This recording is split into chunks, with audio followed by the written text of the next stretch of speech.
고요한 새벽 공기 속에서 풍경 소리가 은은히 울려 퍼지는 것처럼 오늘 이 시간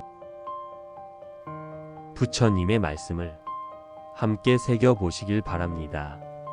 이 순간 고요함 속에 귀 기울이는 모든 분들께 지금 이 시간 우리가 매일 사용하는 가장 흔하고도 강력한 도구인 말에 대해 깊이 성찰하는 시간을 가지고자 합니다. 우리의 일상에서 겪는 수많은 괴로움과 후회 그리고 마음의 상처는 종종 이 말에서 비롯됩니다. 아침에 눈을 뜨는 순간부터 잠자리에 들 때까지 우리는 쉴 새 없이 말을 듣고 생각하고 내뱉습니다. 그러나 이 무심한 말 한마디가 때로는 천금의 무게를 지니고 때로는 칼날처럼 상대를 그리고 결국은 나 자신을 해친다는 사실을 우리는 얼마나 자주 망각하고 살아가는지요.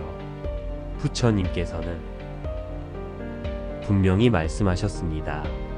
혀는 칼보다 날카로우니 한마디 말로 천생의 업을 짓기도 하느니라. 그대여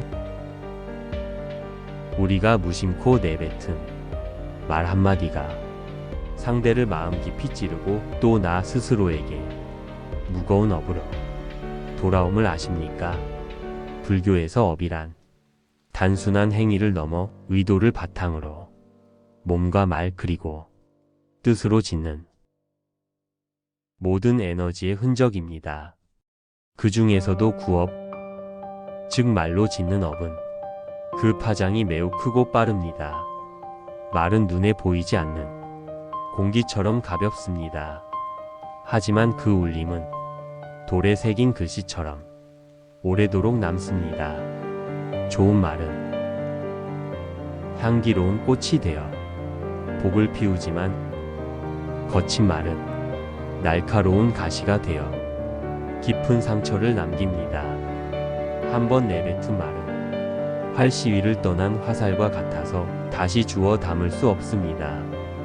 우리는 말 한마디로 누군가의 삶을 일으켜 세우기도 하지만 절망의 구렁텅이로 밀어넣기도 합니다.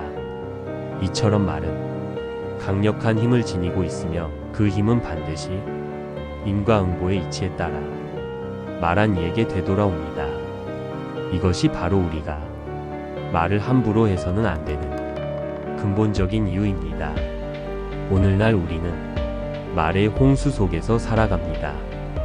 현대 사회는 연결을 미덕으로 삼아 쉴 새 없이 소통을 강요합니다. 스마트폰 알림은 우리의 집중력을 산산조각 내고 인터넷과 방송 그리고 수많은 소셜 미디어는 쉴 새 없이 정보와 의견을 쏟아냅니다.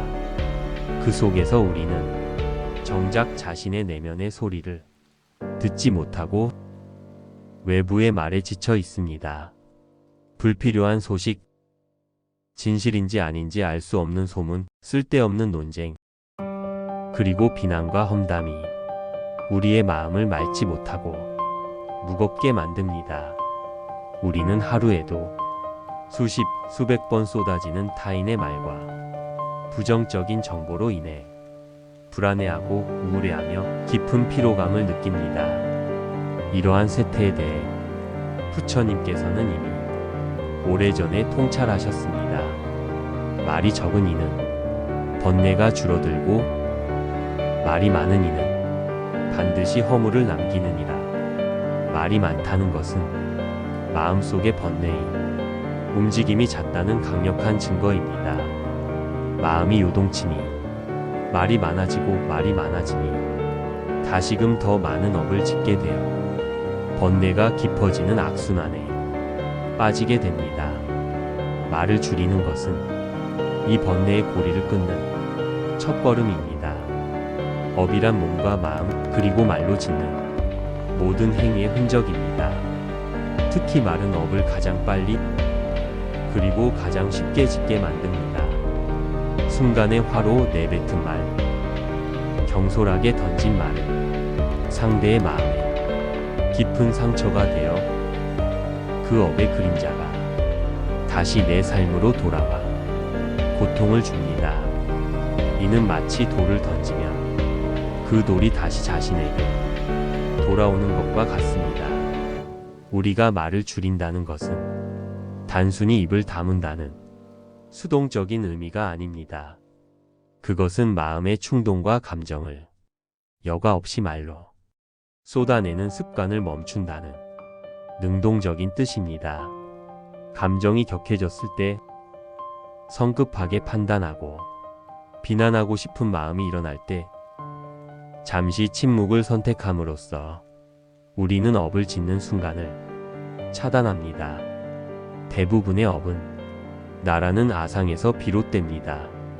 내 생각만이 옳다, 내가 당한 것은 억울하다는 마음이 말을 통해 폭발하는 것입니다.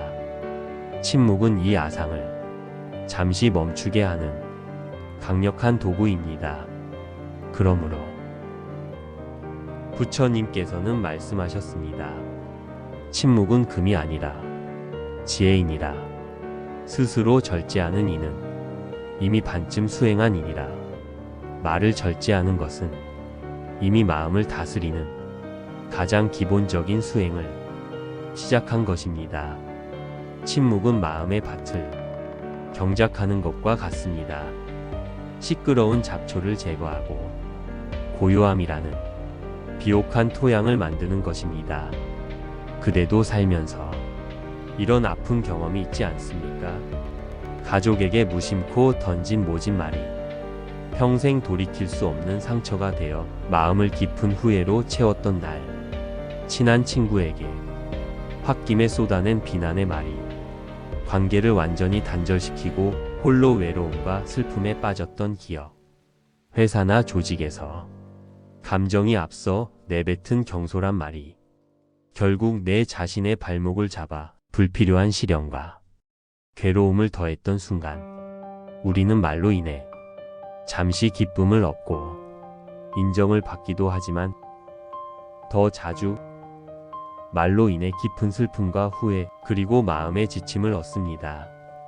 현대인이 겪는 불안과 우울의 상당 부분은 남이 나에게 했던 상처 주는 말과 내가 남에게 했던 모진 말의 잔영에서 벗어나지 못하고 끊임없이 되씹는 데서 옵니다. 과거의 말에 대한 후회와 미래에 닥칠지 모르는 말실수에 대한 두려움이 우리의 마음을 짓누릅니다. 말을 줄이면 이러한 과거의 잔영과 미래의 두려움을 불러일으키는 번뇌의 소리가 그만큼 줄어들게 되며 현재의 고요함에 머물 수 있게 됩니다. 부처님께서는 출가한 수행자들에게 침묵의 가르침을 매우 중요하게 강조하셨습니다. 침묵은 단순히 말을 아끼는 행위가 아니라 마음의 거울을 맑게 닦는 적극적인 수행입니다. 쓸모없는 말은 바람과 같아 헛되이 흩어지고 자비의 말은 향기와 같아 멀리 퍼지느니라. 쓸모없는 말을 줄이면 그 시간에 우리의 마음은 관찰과 명상에 집중할 수 있게 됩니다. 침묵하는 동안 우리는 비로소 번뇌의 소리가 아닌 내면 깊은 곳에서 울려 나오는 진정한 지혜의 소리를 듣게 됩니다. 이는 마치 고요한 연못에 비로소 하늘의 달이 비치는 것과 같습니다. 마음의 번뇌라는 파도가 잠잠해져야만 진리의 달이 온전히 비칠 수 있습니다. 침묵은 곧 자비의 씨앗이기도 합니다. 남의 말을 끊임없이 비판하고 평가하는 대신 침묵하며 그 사람을 있는 그대로 받아들이는 것, 그것이 바로 무분별심을 기르는 자비의 시작입니다. 그렇다면 우리는 일상 속에서 어떻게 말의 업을 멈추고 지혜를 키울 수 있을까요? 부처님의 가르침은 우리에게 명쾌한 해법을 제시합니다. 첫째, 화날 때는 침묵하라. 진언은 분노 속에서 나오지 않습니다. 분노는 모든 악업의 근원입니다. 격한 감정이 일어날 때 깊은 호흡을 3번 하고 입술을 굳게 닫으십시오. 이 짧은 침묵은 수많은 살생의 말과 투도의 비난을 막아 큰 업장을 소멸시킵니다. 최소한 5분 혹은 10분이라도 물리적인 거리를 두고 침묵하는 습관을 들이십시오. 둘째, 헛된 말 대신 자비의 말을 선택하라. 불교의 5가지 계율 중 불망어, 불악구, 불양설, 불기어는 모두 말과 관련된 가르침입니다. 거짓말, 욕설, 이간질하는 말, 꾸며대는 헛된 말을 철저히 경계하십시오. 그 대신 짧은 격려의 말 한마디, 진심 어린 칭찬의 말 한마디가 누군가를 일으켜 세우고 어둠 속에 빛을 줄 수 있습니다. 이것이 바로 자비의 실천입니다. 셋째, 꼭 필요한 말만 하라. 말을 내뱉기 전 이 말이 지금 꼭 필요한가? 이 말이 진실한가? 이 말이 상대에게 이로운가? 이 3가지 질문을 스스로에게 묻는 습관을 들이십시오. 이 순간의 성찰이 업을 막고 지혜를 키우는 길이 됩니다. 불필요한 사담을 줄이고 정작 중요한 순간에 힘이 되는 말을 할 수 있도록 내면의 에너지를 비축하십시오. 세상 모든 것은 끊임없이 변합니다. 무상의 진리가 우주를 관통합니다. 오늘 내가 뱉은 말도 그 말이 담고 있던 감정도 시간이 지나면 모두 사라집니다. 그러나 우리는 이 무상한 말에 너무나 집착합니다.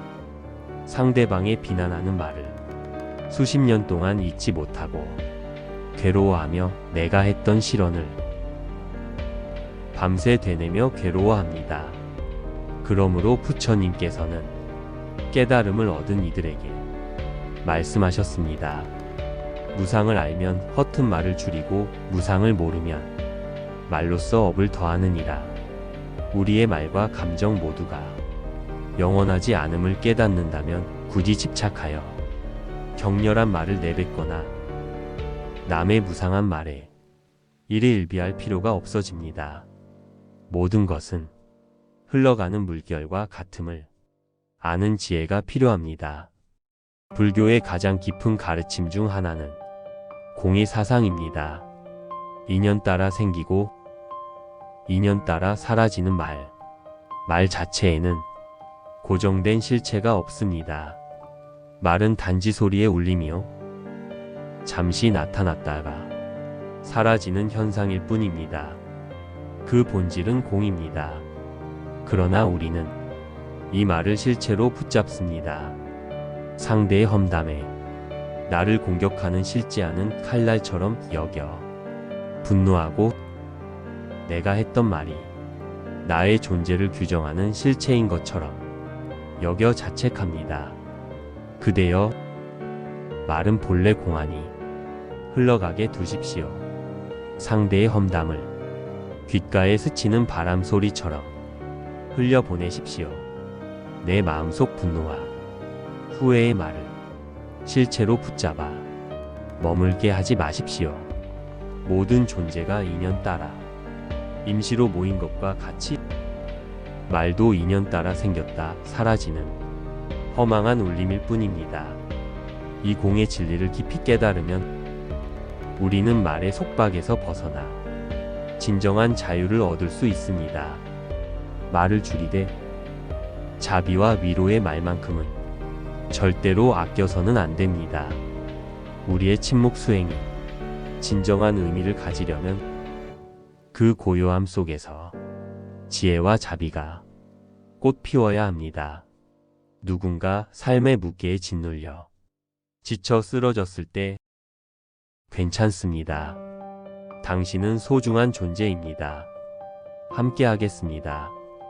이 짧은 말 한마디는 단순한 소리가 아니라 자비의 에너지를 담은 생명의 불씨입니다. 부처님께서는 말씀하셨습니다.